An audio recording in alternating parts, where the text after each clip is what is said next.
having my pictures archived in the DC library for generations to come now meant that it's time to sit down and write the book. And because of COVID, I had time. All right, so we're in Northeast DC today at Chuck Brown Memorial Park with Chip Pine, who is the author of this brand new book, DC Go-Go, 10 Years Backstage. So Chip, you worked with Chuck Brown for quite a long time. He considered you part of the band. Why was that? Why were you so important to Chuck Brown? Chuck asked me after I was photographing him for a year to walk to the stage with him. And on that walk to the stage, he had something to tell me.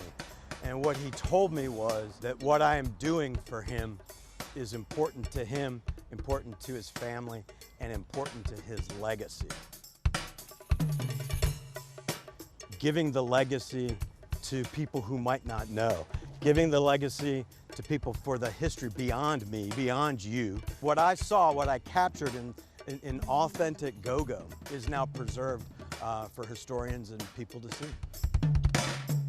It makes me realize that artists, as fantastic as they are, they come and go, but it's you and your craft and it's writers that help to carry their legacy on. And he saw that importance, and you fully realize that working with him and so many other musicians. Right, right.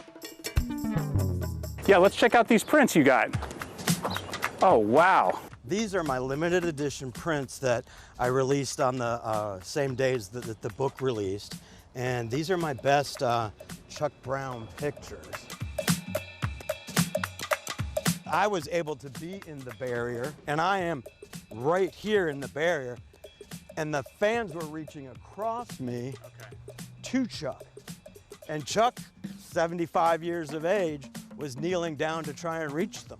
Why was now the right time for this book? That was a result of the events of Don't Mute DC, in which Go-Go stood up for itself and said, we are here, we're part of the city's culture, after for so many years being pushed aside by the city and thought of as something that was not worthy of any attention. When I wrote this book, I took a lot of care to make sure that the people who are in Go-Go are represented in this book. There's even a whole section of photos of the fans. Chuck Brown's creation of Go-Go, Go-Go 101, which are the 3 elements of Go-Go. It talks about the business of Go-Go. It talks about the culture of Go-Go. One of the key things that you want people to know is, you know, Chuck Brown, obviously the godfather of Go-Go, but this is a book that's not just about him. It's about how Go-Go emanated from him and about how crucial it is for DC culture. Exactly. And while Chuck Brown is a huge part of DC culture, the creation of it, which is covered in my book, as well as my experiences with Chuck, the book also covers all of the bands that were performing in the 10 years that I was taking these images here. We're really privileged to be able to talk to you about this. Congratulations with the book, DC Go-Go, 10 Years Backstage. Chip, thank you so much. All right, man. It's been a real pleasure. Cool. And the shots are great, man. Thank you. This looks amazing. Thank you. You know how they say that pictures speak 1,000 words? I mean, I could have just talked with Chip for hours. There's this one picture of Chuck Brown that he took in the 930 Club where you can see Chuck sort of pointing down like this. It's a famous picture.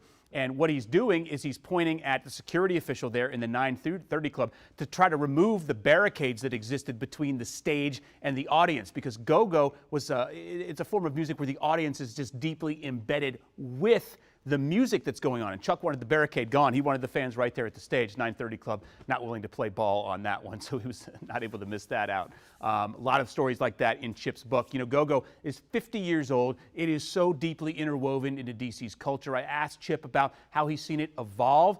For one, he said, well, the influx of women. He said women weren't really part of the go-go scene 30 years ago. And then, of course, the venues. Most of the old spots have all been shut down. But, man, the stories he can tell, 14 months on the road with Chuck. Tomorrow, Chip's going to be at the Public Option Brew Pub in Northeast on Rhode Island Ave for a discussion and a book signing. Of course, there will be go-go music. Check out the book. It's a great read. You will learn a ton about go-go and see some great pictures to boot.